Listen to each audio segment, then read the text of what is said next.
And what is up, guys? It's me again. Today I'm going to be reacting to Double Murder My Sweet.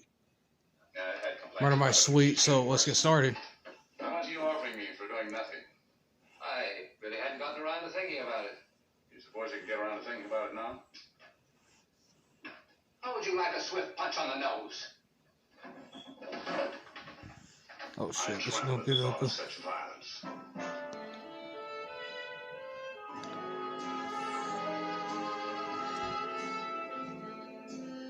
The open gracious minus series was filmed like a film noir film. If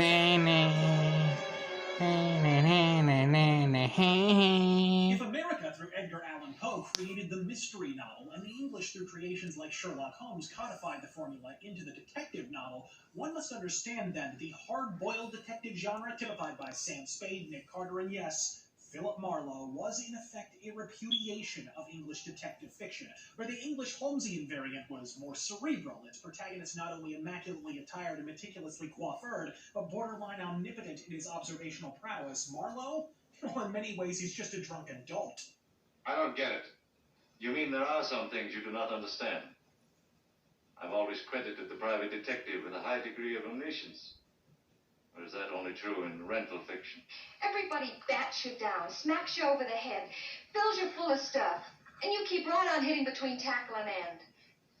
I don't think you even know which side you're on. I don't know which side anybody's on. I don't even know who's playing today. He's wise to the street, sure, but he's rarely even a half step ahead of the hoods. He's just a streetwise city slicker rolling up his sleeves and diving hip deep into the whodunit. The result? A more conversational first-person narrative perspective relayed by a more relatable cinematic surrogate. The office bottle hadn't sparked me up, so I'd taken out my little black book and decided to go grouse hunting. Nothing like soft shoulders to improve my morale.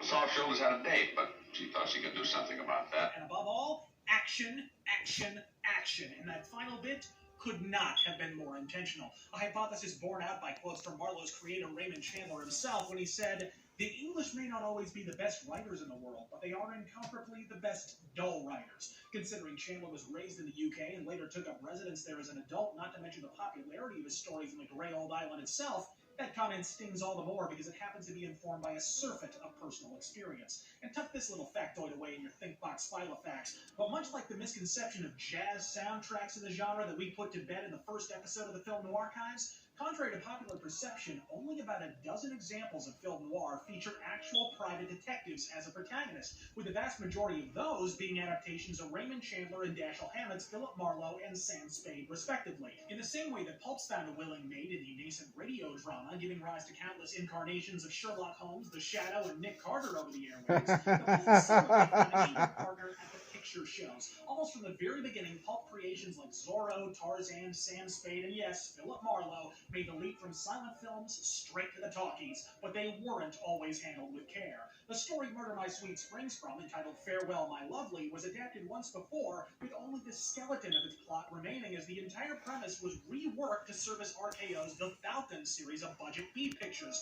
But with the success of Double Indemnity and The Maltese Falcon and the first flailings of the film noir revolution in its ascent, it was abundantly clear now was the time to do it right. So sincere were RKO that they even approached Raymond Chandler himself to adapt his own novel, which sadly his responsibilities on Double Indemnity precluded him from participating in. And so staff writer John Paxton, supervised by Adrian Scott, took over the adaptation. This, combined with the fact that RKO failed to pay him royalties for the second adaptation, doubtless contributed greatly to Chandler's contempt for this film and preference for Humphrey Bogart's The Big Sleep a few years later.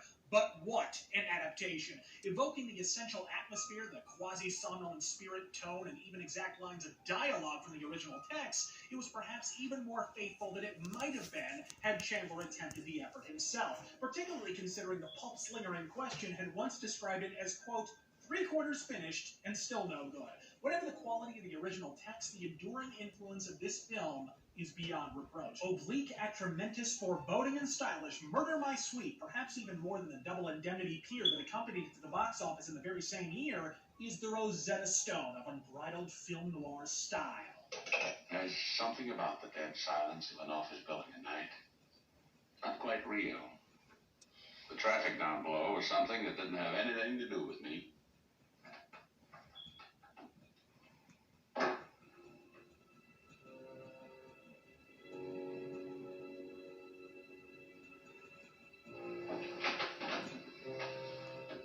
seeing your name on a blackboard downstairs. And of the many Marlowes on film, be it Bogey, Elliot Gould, or even the immortal Robert Mitchum in the 70s, I dare say Dick Powell is my absolute favorite.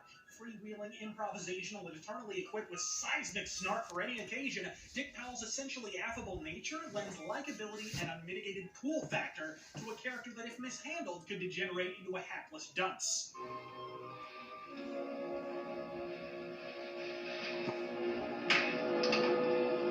I caught the blackjack right behind my ear. A black pool opened up at my feet. I dived in. It had no bottom. I felt pretty good. Like an amputated leg. As for what tonal variation Dick Powell lends to the role, Marlowe letting a cigarette off Cupid's ass more or less says it all. Marlowe is always crack-wise in every incarnation, a function of his pulp provenance, but Dick Powell imbued him with an aloof irreverence somewhat absent from the more severe Humphrey Bogart portrayal. As such, Marlowe's glib smartassery arrayed about the omnipresent voiceover narration absolutely makes this film. It was a nice little front yard. Cozy. Okay for the average family. Only you'd need a compass to go to the mailbox.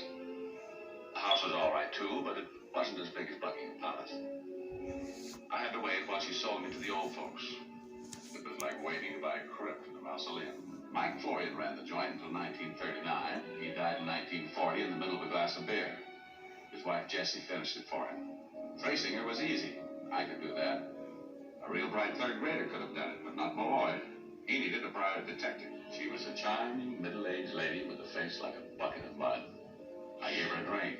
She was a gal who'd take a drink. She had to knock it down to get the bottle. Like sweet, lean Captain Marvel lookalike Fred McMurray in Double Indemnity before him, the darkness and dramatics of Murder My Sweet ushered in a whole new era for the one-time song spinner. Dick Powell went from tap dancing musicals and teeny bopper dramedies to westerns and crime films almost overnight. A bold career move that, just as with Mr. McMurray, extended his career in perpetuity. But it was a move that almost didn't happen. When RKO signed Powell, they initially did so under the proviso that he would be relegated to the same fluffy fare he'd done previously. Powell, in a power move that would prove supremely shrewd, would agree to the contract only if they first cast him in a serious role and a serious film. That movie was Murder My Sweet. But not quite yet. Derived from the aforementioned Chandler novel, the film was fired into East Coast theaters under its original title, where it languished due to the disadvantageous pairing of Powell with a comparatively effete eponym of Farewell My Lovely. When executives realized early audiences were seeing the posters with Powell's name on them, conflating them with one of his many by now sorely out-fashioned musicals and giving it the pass, it was decided to ship it to the rest of the country under the last-minute makeshift moniker Murder My Sweet. The change made for a seismic smash. The smash hit that followed ensured his career was thus transformed, and in fact, he never made a single musical for RKO. Powell starred in a score of successful noir films in the company thereafter, most notably alongside the searing Elizabeth Scott in Pitfall, but it was a directing gig at a former nuclear test site in the Utah desert alongside John Wayne that may have resulted in both Powell, Wayne, and a half-dozen other crew members perishing prematurely from rare forms of cancer. But what would film noir be without its archetypal femme fatale? And screen veteran Claire Trevor provides that in Sam Spades, icy, callous, seductive, and reprehensible when she saunters into a shirtless Marlowe's room unaccompanied, her entire body deliberately framed to the camera as she remarks, You've got a nice build for a private detective.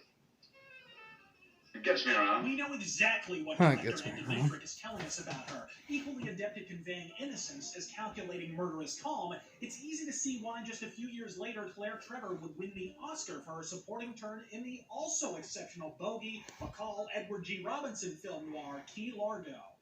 He's the kind of man, he's the kind of woman like me. You try singing in front of that group.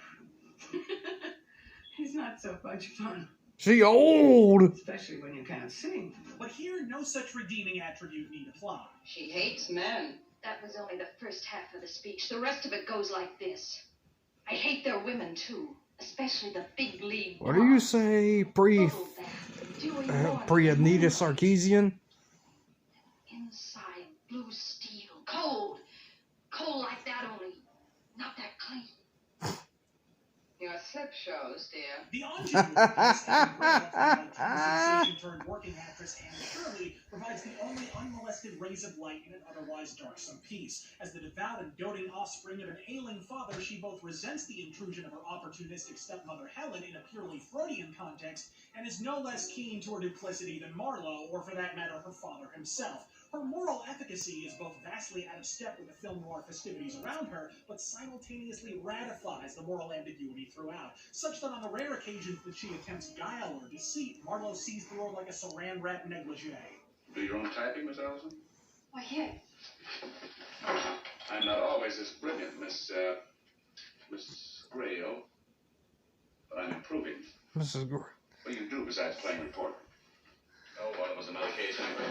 I was just hoping. Did your friends at the City Hall tell you about the Jade, too?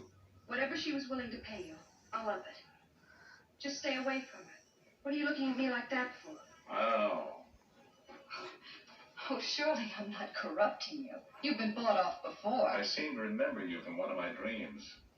One of the better ones. Though arguably, actress Anne Shirley's real life would have made far better filmic fodder, from her childhood stardom to her abrupt retirement immediately after this film, when she retired after her then-husband Adrian Scott, who, oh hey, by the way, also wrote this film, was unceremoniously outed as a communist and listed among the Hollywood 10. Anne divorced him immediately, but that was all she wrote for the rising star, and she never worked again. Writer Adrian Scott would later be fingered by name by Murder My Sweet's director Edward Dmytryk, who, while being blacklisted himself, among other claims, asserted that Mr. Scott outright demanded that Dmytryk insert, and I quote, communist propaganda into the film. So I had to, as I say, purge myself, which was not difficult for me to do because I was completely, disillusioned about everything else. And that's all. And then I started out by making a little tiny film for the King brothers for $5,000, just to prove that I could go ahead and that the American audience wouldn't boycott me. I couldn't work for a left-winger because I was a fink, a renegade. I couldn't work for the right-wingers because they said once a communist, always a communist. And there were a few, thank God, I had a pretty fat career in spite of that. As Kenneth Lloyd Billingsley describes in his exceptional book, Hollywood Party, in the McCarthy hearings that followed, Adrian Scott was revealed to be one of the most active proponents of the Communist Party of America, even being so brazen as instructing his second wife, Joan LaCour, after he had already been blacklisted, to fundraise for the cause by soliciting prominent Hollywood actors, many of whom, including Groucho Marx, acceded. In their defense, she often did this by outright lying, claiming it would go to Spanish Civil War relief or to aid German refugees. It was men like Adrian Scott that served as the bridge for what fellow screenwriter and avowed communist Lester Cole later described as, quote, a growing unity between communists and left liberals that, again I quote, developed rapidly between 1936 and 1939. Just one of many pertinent details TCM hacks like Eddie Mueller conveniently omit when discussing the monstrous McCarthy trials. One can only speculate if this ideological bent accounts at least partially for the many ways Murder My Sweet seemed hellbound to subvert the censors. I mentioned the Hays production code in the Double Indemnity episode, but I doubt I emphasized fully what a ponderous 10-ton muskox perched atop the chest of cinema the institution can actually be. To tell anything resembling a gritty street-level crime drama would have been a virtual impossibility under those strictures without filmmakers and writers working in perfect concert to skirt them with surety. Double Indemnity, for example, implied sexual intercourse through well-placed scene transitions. Case in point, here's Phyllis Dietrichson and Walter Neff before Infidelity. I don't want you to hang, baby. Stop thinking about it, will you? So we just sat there. She started crying softly like the rain on the window. And after, smoking on the couch, clothes slightly askew, legs splayed wide, those two just cinematically screwed in 1940s film noir fashion. The character of Marriott in Murder My Sweet, by the same token, is about as openly homosexual as you could get in a 40s film. The references other characters make about his hygiene and appearance. I let in a guy a couple of hours ago. He said it was important. Okay? He's in love and in a big hurry. You'll get over that. Kidman fella, isn't it? Yeah. Sober? Yeah.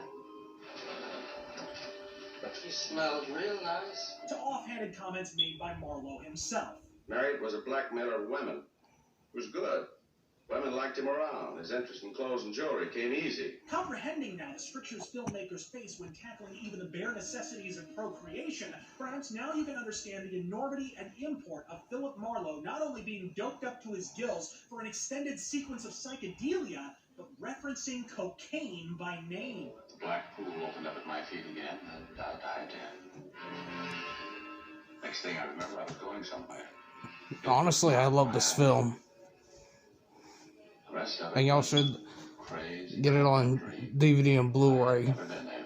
The subsequent LSD hallucination sequence as Marlowe slowly emerges from his altered mental state and manages to marshal his wits enough to escape was as edgy as Hollywood got in 1944. If the film has one major flaw, it's the somewhat circuitous murder mystery and blackmail narrative itself. Whether it's Farewell My Lovely in 74, The Falcon Takes Over in 42, or Murder My Sweet itself, no matter the adaptation, this is simply far too opaque a mystery. A well-harnessed whodunit slowly unfurls over the course of the pulpy proceedings, requiring no further elucidation upon its conclusion. A clumsy one requires a fumbling final act expository confession from the antagonist and/or Sherlock Holmesian protagonist to wrap the slipshod saga in a shiny bow and hoodwink us all into believing it makes anything resembling sense thereafter. And while the vast majority of the movie does unfold like the former, there's more than a fair bit of the latter when we reach the final stages of the story. While Murder My Sweet was never quite as celebrated as the Double Indemnity film that preceded it by a matter of months, breaking this film down scene by scene reveals the director Edward Dmytryk probably should have been placed on the same pedestal as the legendary Billy Wilder, particularly with regard to framing scenes to reflect the psychology of its content.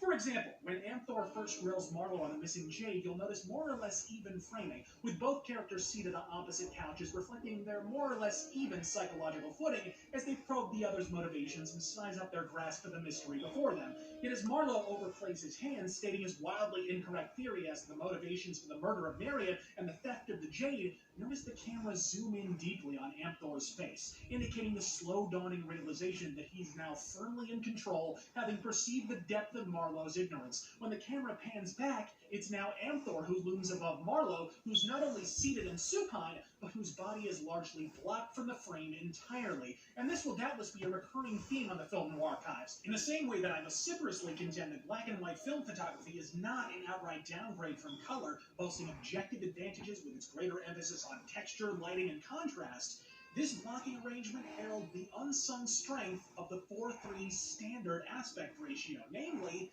its greater emphasis on verticality, a strength film noir plays to with aplomb. From the police in the opening scene to Moose Malloy throughout, and finally to Marlowe over Helen in the final climactic sequence, Murder My Sweet is rife with powerful, advantaged characters positioned either above or behind their hapless victims, either out of focus and looming above, or hovering directly across. A consistent visual theme that would have been considerably less effective in widescreen cinemascope. The later Robert Mitchum adaptation of Farewell My Lovely from 74, filmed in widescreen as was the standard of the era, while beautiful and striking... Robert Mitchum, he started when the 40s were coming to an end, but by the 50s, film noir was his. Master Private Dick protagonist, arguably the most venomous Black Widow ever seen on celluloid, missing jewelry, murder plot, snappy banter, and street toughs aplenty. If you need a pure distillation of the rudiments of film noir, cast your gaze upon the urban nightmare that is Murder My Sweet. Dick Powell may not turn out to be your favorite Marlowe. That's a tall order when the competition includes Robert Mitchum and Bogey, but I think you'll agree after viewing he is undoubtedly one of the best. For the Film Noir Archives, I'm Razor. Don't get captured. Anyway, I hope y'all do enjoy this video. Please do leave a like, and don't forget to subscribe to my channel, and do follow me on Amino and TikTok, and I'll see y'all next video.